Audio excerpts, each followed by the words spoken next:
आप जो अफवाहें बना रहे हैं, जो कुछ कर रहे हैं, वो मेरा भाई का जो छोटा बेटा है वो थोड़ा मन का थोड़ा बेचारा कमजोर है, कभी भी किसी की बातों में आ जाए, अस्थिर मगज का है। तो उसका नाम है विनोद, अस्थिर मगज का है। तो मेरे भाई ने 2 हिस्से किए, 2 बेटों को। तो बड़ा जो दिलीप है वो तो दुकानदारी में और मकान में और उसमें संभला हुआ है और अपना संपत्ति बढ़ाई, नहीं तो ज्यादा कम भी नहीं की। लेकिन ये बेचारा अस्थिर दिमाग होने के कारण बड़ी खासी छोटे बच्चे को थोड़ा ज्यादा भी दे गए, वो संपत्ति संभाल न सका, बेच बाज के दोस्तों के साथ थोड़ा, फिर मकान बकान, ऐसा कोई मतलब अस्थिर दिमाग। एक बार ड्राइविंग करते हुए मारुति 100 पेड़ से ठोक दी। उसके बाप ने कहा छोरा ये क्या कर दिया? बोले मेरा क्या कसूर, मैं तो रिवर्स कर रहा था, हराम ज्यादा पेड़ बीच में आ गया, इसमें मेरा क्या कसूर, तुम मुझे कैसे डांटते हो? मैं तो रिवर्स कर रहा था, पेड़ आ गया, वो तो डिक्की ऐसा हो गया, मैं क्या करूं? इतना बुद्धिमान है, आप समझ गए। उसको कुप्रचार करने का जिन्होंने ठेका लिया है, लाखों करोड़ों रुपए जिनको मिले हैं, उन्होंने उसको पटा पुटा के तू यहां साइन कर, तुझे 10 लाख रुपए मिलेंगे। अब वो बेचारा 50,000 का मोहताज, 10 लाख रुपए मिलेंगे, दोस्तों को समझा के एफिडेविट करा दी मेरे खिलाफ। जो कुछ उनको कल्पना करनी थी वो करके एफिडेविट करा दी। उस पे साइन, उसको 2-4 साइन मारने 10 लाख मिलते। ऐसा महाबुद्धिमान 10 लाख के लिए क्या साइन नहीं करेगा?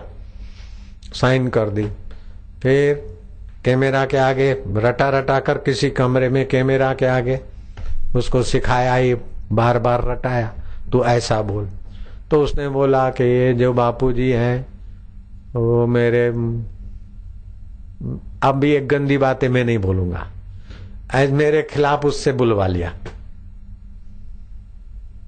आप समझ गए। और मेरे बेटे के खिलाफ बुलवा लिया कि मेरा बाप अस्पताल में था और उनकी वो नलियां बलियां फेंकवा दी और हमारे 60 लाख रुपए बापूजी खा गए।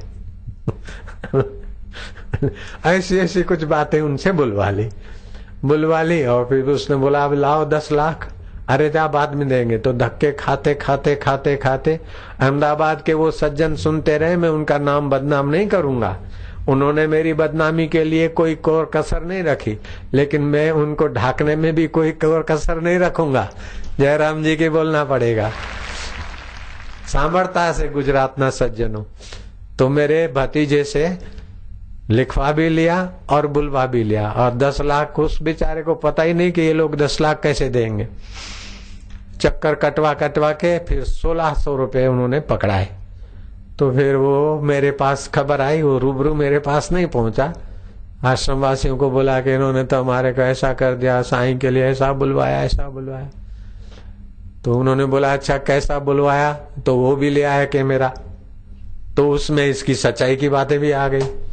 फिर बोले तू लिख के दे, 10 लाख का दिया और 1600 रुपये वो लिख के भी दिया।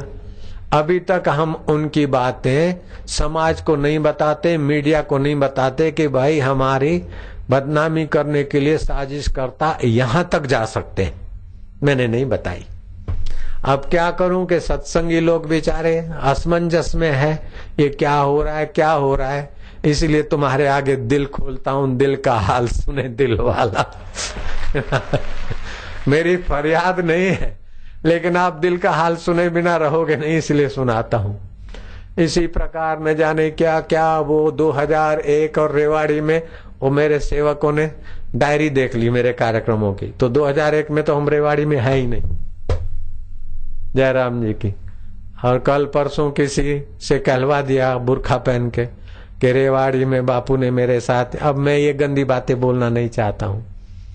अब 2001 में रेवाड़ी आश्रम में मैं हूं ही नहीं, मेरा तो रोज का कहाँ रहना जाना होता है। प्रसिद्ध व्यक्ति का एक दिन एंट्री हो जाती है, आज फलानी तारीख में रजोगढ़ी में था, फलानी तारीख, ये पूरी डायरियां और इतिहास। और ऋषि प्रसाद में आता है फलाने दिन से बापू फलानी जगह थे, फलाने दिन से फलानी जगह थे। तो मेरे को बच्चों ने बताया कि 2001 में तो बापू आपकी हाजिरी रेवाड़ी की तरफ है ही नहीं, दूसरी जगह है। कल ही मेरे को बताया। तो बुलवाने वाले बुलवा देते। अगर हम साधकों को बोले कैसे इन लोगों पर जरा केस करने की तुमको मैं सम्मति देता हूं, तो ये झूठे आरोप लगाने वाले कभी यूपी में जाएंगे माया बहन के दरबार में, तो कभी दिल्ली में जाए, कभी कहीं जाए, तो उनकी क्या हालत हो सकती है।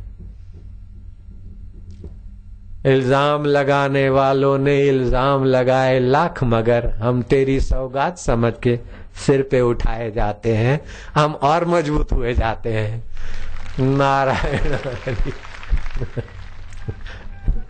इल्जाम सहने वाले को बिगड़ता नहीं है, इल्जाम लगाने वाले को फिर साधक तुच्छ नजर से देखते। और समझदार लोग भी बोलते, जो संतों के ऊपर ऐसा मन कल्पित इल्जाम लगा देते तो उनकी क्या गति होगी। हरि गुरु निंदा सुन ही जे काना, हो वही पाप गौ घात समाना।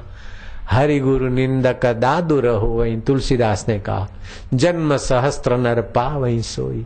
ये साजिश कर करा के और समाज को गुमराह करके भैया आपको जो पैसे मिलेंगे वो यहीं रह जाएंगे, लेकिन जो कर्म बंधन हो रहा है वो आपको कई योनियों में भटकाएगा। इसलिए हम आपकी अफवाह से, आपके आरोपों से, आपकी निंदा से तो नहीं डरते, लेकिन आप कैसी कैसी गति में जाओगे वो सोचकर हम डर रहे हैं।